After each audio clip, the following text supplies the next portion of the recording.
Hey folks, Mr. Dell here. We are looking at a word problem dealing with percentages. So there's a few ways we could solve this situation, but I'm going to specifically use a percent number line, and then we can also use ratios too. So I might show you both using ratios as well as a percent number line. So this is from CPM Course 2, Section 5.2.6, and specifically number 5-85. So let's read it together. So Rachel is collecting donations for the local animal shelter. So far, she has collected $245, which is 70% of what she hopes to collect. How much money does Rachel plan to collect for the shelter? Show your work. So using a percent number line, we have our number line here, and then what we'll put 0% over here, 100% over here, right? And then on top is where we're going to be doing. So percents are always in the bottom, and on top it's what we're trying to determine and work with, and that's going to be our money, right? So I'm going to put the money on top. So what do I know? It tells me that she collected $243, which is 70% of what she hopes to collect. So I'm going to put my little line here. I know that at 70%, she's at $245. Okay. So that's what I have. So it needs to know how much money, how much is the total? What is 100%? We got to figure out what our missing piece is to figure out how much more she needs to collect to get to that 100%. Well, the nice thing about a percent number line is you can break this up and look at what we have, right? So I want to figure out what 70 to 100 is, which is 30. But breaking this up into equal 30 pieces is not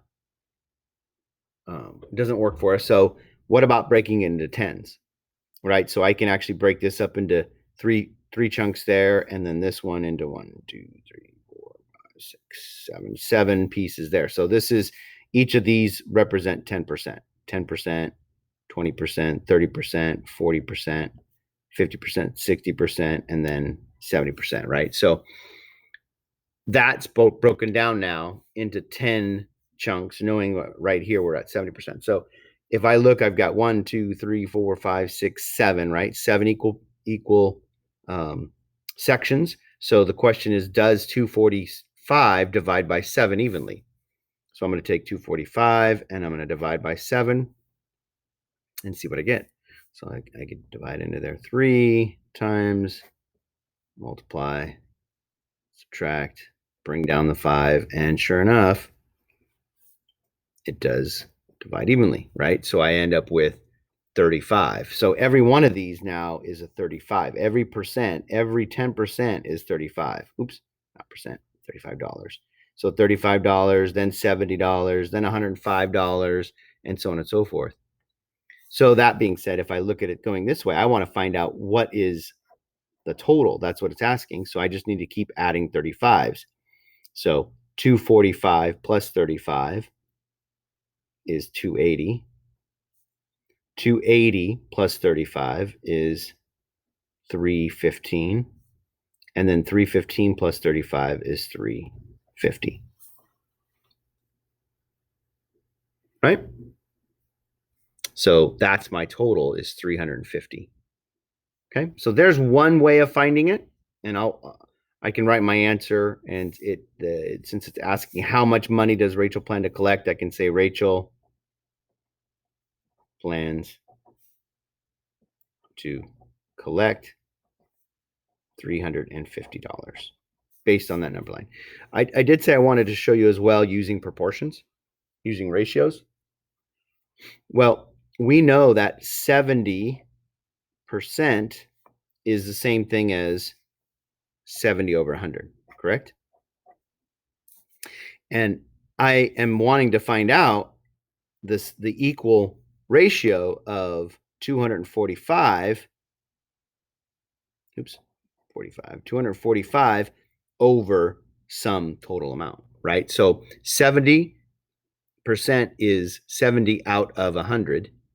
245, so this is 245 out of some total amount. So this is where this would be my proportion I could set up. And I can look at it this way to figure out what is that. And to solve a proportion, you can use cross multiplication. So cross multiplication is multiplying diagonally across and solving for that variable. So 245 times 100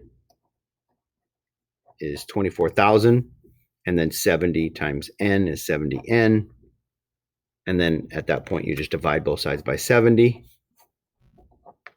And we see that when I take 24,500 divided by 70, you get 350. So sure enough there, again, that tells me, okay, so my total amount is 350. So there's two ways, percent number line or setting up a proportion to get the final answer. There you go.